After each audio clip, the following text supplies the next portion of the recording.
টিকে থাকাটা কেবল পরিশ্রমে, কিছু পাওয়া মানেই ভাগ্যের জোরে নয়। অকপট আত্মবিশ্বাসী সৌমিত্রিষা। টেলিভিশন, সিনেমা এবং ওয়েব সিরিজে সৌমিত্রিষা কুণ্ডুর অভিনয়ের পথ চলা যে একেবারে সাফল্যজনক তা অস্বীকার করার উপায় নেই। তার প্রতিভা এবং কঠোর পরিশ্রমের ফলেই আজ তিনি জনপ্রিয়তার শীর্ষে। তবে সৌমিত্রিষা বিশ্বাস করেন, সব মাধ্যমেই কাজ করার আলাদা এক ব্যাকরণ রয়েছে। এই ব্যাকরণই তিনি অনুসরণ করতে ভালোবাসেন, কারণ প্রতিটি মাধ্যমের নিজস্ব চাহিদা এবং পরিশ্রমের ধরন আলাদা।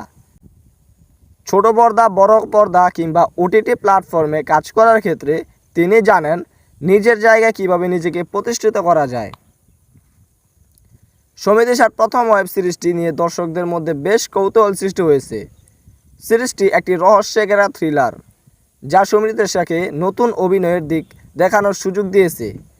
তিনি বলেন, আমি তো এটার জন্যই অপেক্ষা করেছিলাম। আমি নিজেও বেশ রহস্যজনক। অভিনেত্রী আরও জানান, এই ধরনের ছবি সবাই পছন্দ করে এবং অবাক হচ্ছেন যে এত দ্রুত এই সুযোগ পেয়ে গেছেন।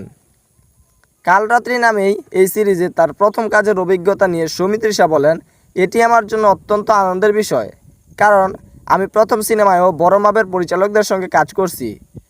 ওয়েব সিরিজে আমার প্রথম কাজও অনেক বড় পরিচালকের সঙ্গে।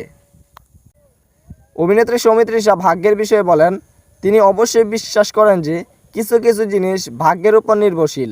তবে তার মতে প্রথমে পাওয়া ভাগ্য এবং পরবর্তীতে টিকে থাকার জন্য কঠোর পরিশ্রম প্রয়োজন। বাকি টিকে থাকাটা নিজে পরিশ্রমের।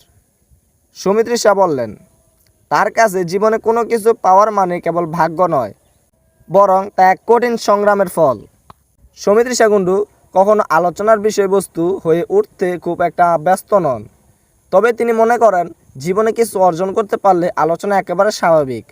তার মতে, যদি আপনি আলোচনার কেন্দ্রবিন্দু হতে পারেন তাহলে বুঝতে হবে যে জীবনে কিছু করতে পেরেছেন।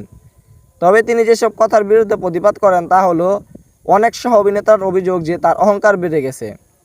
সৌমিত্রিষা সাবলীলভাবে বলেছেন, যারা বলেন তারা একটু নিজেই দিকে তাকিয়ে দেখছেন কি। 14 বছরে একটা সৎ সরল মেয়ে কাজ শুরু করেছিল। জীবনে অনেক কিছু হারিয়েছি আর অনেক কিছু পেয়েছি, তাই এসব কথায় কান দিই না। তবে সৌমিত্রিষার নতুন ওয়েব সিরিজ কাল রাত্রি আজ 6 ডিসেম্বর মুক্তি পেতে যাচ্ছে। এই সিরিজে তার অভিনয় দর্শকদের নতুন চমকে দেবে। তার চরিত্র এবং সিরিজের রহস্যময় উপস্থাপনা নিয়ে দর্শকদের মধ্যে রয়েছে অনেক উত্তেজনা। সৌমিত্রিষার কাছে এটি প্রথম ওয়েব সিরিজ হলেও তার জন্য একটি বড় সুযোগ এবং তিনি এই মঞ্চে নিজের অভিনয় দক্ষতা নতুনভাবে উপস্থাপন করতে প্রস্তুত। তো বন্ধুরা, আপনাদের কি মনে হয় অবশ্যই কমেন্টে জানাবেন। আর চ্যানেলে নতুন দর্শক হয়ে থাকলে চ্যানেলটি সাবস্ক্রাইব করবেন। ধন্যবাদ।